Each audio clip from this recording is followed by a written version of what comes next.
जय हिंद प्यारे साथियों, कुशल पथ के इस वीडियो में आप लोगों का स्वागत है। आज के इस वीडियो में हम आप लोगों को बताएंगे कि सेमेस्टर इनरोलमेंट फॉर्म कैसे डाउनलोड करें, जो कि हमारा सेमेस्टर इनरोलमेंट फॉर्म का डेट 2 जनवरी से 6 जनवरी तक है। तो बहुत से बच्चे कर भी दिए हैं, तो उन लोगों को मन में एक ही डाउट आता है कि आखिर ये इनरोलमेंट फॉर्म डाउनलोड कैसे होगा। देखिए, इस बार का एसबीटी का कुछ रूल है, कुछ न्यू अपडेट है, उसके अकॉर्डिंग इनरोलमेंट फॉर्म डाउनलोड करने में कुछ बातें हैं, प्रॉब्लम है जो बच्चे सब नहीं जानते हैं। तो उसी को इसमें हम स्पष्ट करेंगे कि आखिर आपका इनरोलमेंट फॉर्म कब डाउनलोड होगा, कैसे होगा, वो सारी प्रोसेस आपको दिखाएंगे। तो पहला हमारा यही आज का टॉपिक रहेगा कि सेमेस्टर इनरोलमेंट फॉर्म कैसे डाउनलोड करें। सेकेंड क्या है कि इनरोलमेंट फॉर्म क्या है और ये कैसे होता है, मतलब ये क्या है, दिखता है कैसे। देखिए, बहुत से न्यू स्टूडेंट है, उन लोगों को यहाँ तक ये नहीं पता है कि सेमेस्टर इनरोलमेंट फॉर्म क्या है। तो देखिए, मैं पहले थोड़ा यहाँ पे आप लोगों को समझा देता हूँ। इनरोलमेंट फॉर्म होता है एक प्रकार का हमारा वो फॉर्म है जिसमें आपको वो सारे सब्जेक्ट के डिटेल रहेंगे। मान लीजिए कि आप फर्स्ट सेमेस्टर ख़त्म हो गया, आपका एग्ज़ाम देकर आए हैं, तो आप सेकेंड सेमेस्टर में एंट्री करिएगा, प्रवेश करिएगा। तो सेकेंड सेमेस्टर में पढ़ने के लिए आपको इनरोल होना पड़ेगा, मतलब उसमें आपको सम्मिलित होना पड़ेगा। जब तक आप उसमें सम्मिलित नहीं होइएगा, उसमें इनरोल नहीं होइएगा, जब तक आप सेकेंड सेमेस्टर का पढ़ाई नहीं कर सकते हैं। तो ऐसे ही जैसे-जैसे आप सेमेस्टर के एग्ज़ाम देते जाइएगा, आप अगले सेमेस्टर में इनरोल होते जाइएगा। तो इसके लिए हमारा एक इनरोलमेंट फॉर्म होता है, जो सभी बच्चे फिलअप करते हैं। फिलअप करने के बाद उसे डाउनलोड करते हैं, आगे की प्रोसेस करते हैं, जिससे वो अगले सेमेस्टर में इनरोल हो पाते हैं। तो इनरोलमेंट फॉर्म एक प्रकार का वो फॉर्म होता है, जिस पे बच्चों का अपने सब्जेक्ट के बारे में डिटेल रहता है कि वो अगले सेमेस्टर में क्या कौन-कौन से सब्जेक्ट पढ़ने वाले हैं, और इतना करने के बाद अब अगले सेमेस्टर में पढ़ाई कर सकते हैं। तो एक तरह से इनरोल हो गया। वो इनरोलमेंट फॉर्म कैसा होता है, तो देखिए कुछ इस प्रकार का इनरोलमेंट फॉर्म होता है। यहाँ पे आपका रहेगा state board of technical education Bihar. यहाँ पे आपका नेम, रोल नंबर, सारा कुछ डिटेल शो रहेगा। यहाँ पे आपको जितने सब्जेक्ट पढ़ने होंगे वो सारे सब्जेक्ट रहेंगे, और उसके बाद आप अगर एक्स्ट्रा कोर्स लिए होंगे तो नीचे शो करेगा। तो समझ चुके होंगे कि इनरोलमेंट फॉर्म कैसा होता है और ये क्या होता है। स्टेप बाय स्टेप प्रोसेस देखेंगे कैसे हम इसको डाउनलोड कर सकते हैं।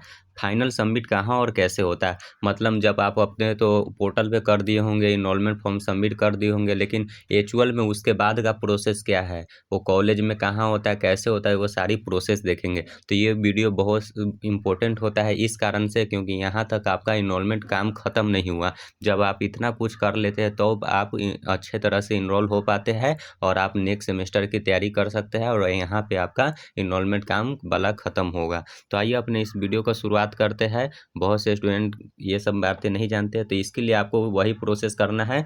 क्या करना है, तो अपने एसवीटी के मतलब क्रोम के में आना है। क्रोम में अपना जो पोर्टल है उसको सर्च मारना है, svtonline.bihar.gov.in। यह एसवीटी का लिंक है। जब इसे आप सर्च करिएगा तो कुछ ऐसा इंटरफेस आप लोगों को सामने आएगा, जहाँ पे आपको अपना यूज़र आईडी और पासवर्ड और कैप्चा डालने पे आपके पोर्टल पे ले जाएगा, लॉगिन करने पे। इसके बाद क्या करना है वो प्रोसेस बताते हैं। इसके बाद आपको फिर करना होगा कि जैसे ही आप इतना कुछ करिएगा, तो आपके सामने कुछ ही इस प्रकार का इंटरफेस आएगा। इसमें क्या है कि देखिए, अपार आईडी पहले मांगा जा रहा है। बहुत से बच्चे इनरोलमेंट करने गए तो उनका नहीं हुआ, क्योंकि वो अपार आईडी नहीं डाले थे। तो आप यहाँ से डायरेक्टली अपार आईडी जनरेट करके डाल सकते हैं, या यहाँ पे आपका अपार आईडी ऑलरेडी है तो यहाँ पे इस पर टिक लगाकर आगे बढ़ सकते हैं। तो इतना जब आप कर लीजिएगा तो आगे का प्रोसेस देखिए। जब आपका अपार आईडी सबमिट हो जाएगा तो कुछ ही इस प्रकार का ऊपर आपके एक पॉपअप के रूप में नोटिफिकेशन आएगा, जहाँ पे आपको शो करेगा कि आपका अपार आईडी यानी सक्सेसफुली अपडेटेड हो गया। तो जब इतना कुछ हो जाएगा उसके बाद देखिए क्या करना है। इतना कुछ करने के बाद देखिए आपके सामने जब इनरोलमेंट करने जाइएगा तो कुछ ऐसा इंटरफेस आएगा। जैसे इनरोलमेंट वाले आइकन पे क्लिक करिएगा तो यहाँ पे देखिए आपका नाम, रोल नंबर और अपार आईडी शो कर देगा। तो यहाँ पे हमारे पास दो ऑप्शन आता है। यहीं पे बच्चे मैक्सिमम कंफ्यूज हो जाते हैं कि इनरोलमेंट करने गए तो हम कोई कहते हैं ऐड कोर्स नहीं किए, कोई कहते हैं ऐड कोर्स किए हैं, गलती हो गई, ये सारी बातें। तो यहाँ पे देखिए, जिस बच्चों को ऐड कोर्स लेना है, मतलब या तो उससे पहले कोई कोर्स कर चुके हैं कि YP, Cisco, Python, spoken tutorial, etc, तो यहाँ पे ऐड कर दीजिए। अन्यथा आप नहीं, पहली बार कर रहे हैं तो नहीं करिएगा, फिर भी कोई बात नहीं है, ये ज़्यादा हमारा मान्य नहीं रखता है। तो अगर आप डायरेक्ट इनरोलमेंट करना चाहते हैं तो यहाँ ब्लू वाले आइकन पे क्लिक करके आप अपना डायरेक्ट इनरोलमेंट कर सकते हैं। अगर नहीं ऐड कोर्स करना चाहते हैं तो जैसे ही आप इस पर क्लिक करिएगा तो आगे का इंटरफेस कुछ इस प्रकार का आएगा।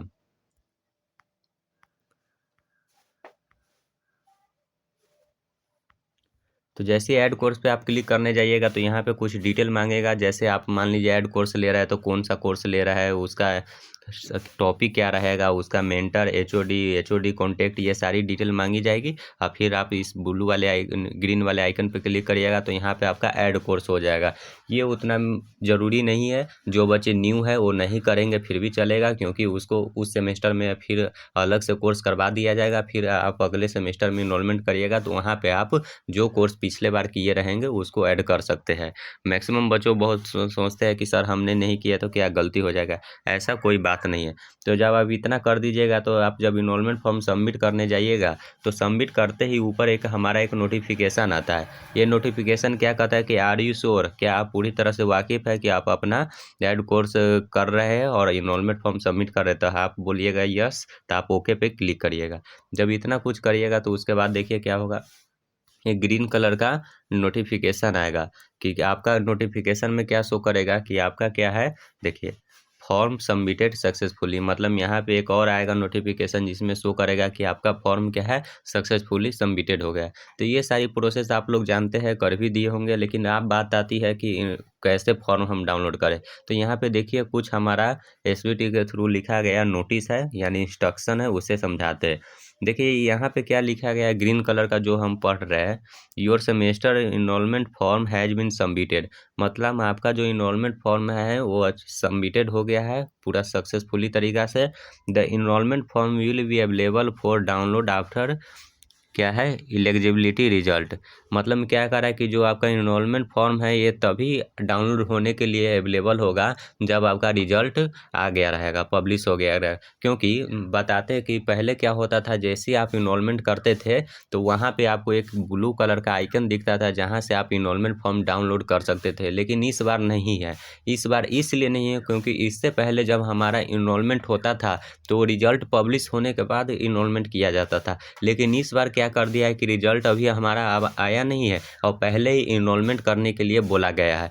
ऐसा इसलिए बोला गया है कि पहले ही आप इनरोलमेंट करिए, क्योंकि इस बार आप आरआईडी मांगा जा रहा है। बहुत से बच्चे आप आरआईडी अपना जनरेट नहीं कर रहे थे और सबमिट नहीं कर रहे थे, तो एसवीटी ने सोचा कि इसमें हमारा थोड़ा टाइम लगेगा, इसलिए उन्होंने क्या किया है कि पहले ही ये पोर्टल खोल दिया है, यानी ऑप्शन खोल दिया है इनरोलमेंट का, ताकि बच्चे जब इनरोलमेंट करने जाए तो उसके थ्रू वो अपना आरआईडी जरूर बना ले। तो इसमें टाइम लगने वाला प्रोसेस है, इसीलिए सारे बच्चे क्या कर रहे हैं कि पहले आप आरआईडी बना रहे हैं, इनरोलमेंट कर रहे हैं। इनरोलमेंट तो हो जा रहा है लेकिन फॉर्म अभी डाउनलोड नहीं होगा, जब आपका रिजल्ट पब्लिश होगा तभी डाउनलोड होगा। और यही हमारा न्यू अपडेट है। जो बच्चे सोचते हैं कि सर मेरा डाउनलोड नहीं हो रहा है, इतना आपको एक नोटिस दिया जाएगा, इसे आप पढ़कर इंतज़ार करें, जब आपका रिजल्ट पब्लिश होगा तभी आपका इनरोलमेंट फॉर्म डाउनलोड होगा। तब बात आती है कि रिजल्ट के बाद ही क्यों होगा, तो देखिए ऐसा इसलिए होता है क्योंकि जब आप इनरोलमेंट कर दिए हैं तो एक फाइनल सबमिशन होता है। मतलब मैं आपको अपने पोर्टल पे सबमिट कर दिया, लेकिन फाइनल सबमिशन आपके कॉलेज में होगा। जो आपके ब्रांच के एचओडी होंगे उसको क्या करना होगा कि ये जो इनरोलमेंट फॉर्म डाउनलोड करिएगा तो इसका एक हार्ड कॉपी और एक रिजल्ट वाला आपका जो रहेगा उसका एक हार्ड कॉपी, मतलब दोनों को लेकर आप अपने एचओडी से वेरिफिकेशन करवाइएगा। वेरिफिकेशन करवाने के बाद ही आपके कॉलेज में यानी एग्जामिनेशन डिपार्टमेंट में उसे सबमिट किया जाएगा, यहाँ जहाँ भी हो। तो वो हमारा फाइनल सबमिशन होता है। तो उसके बाद ही आप नेक्स्ट सेमेस्टर में इनरोल हो जाइएगा, और यही हमारा लास्ट प्रोसेस रहता है।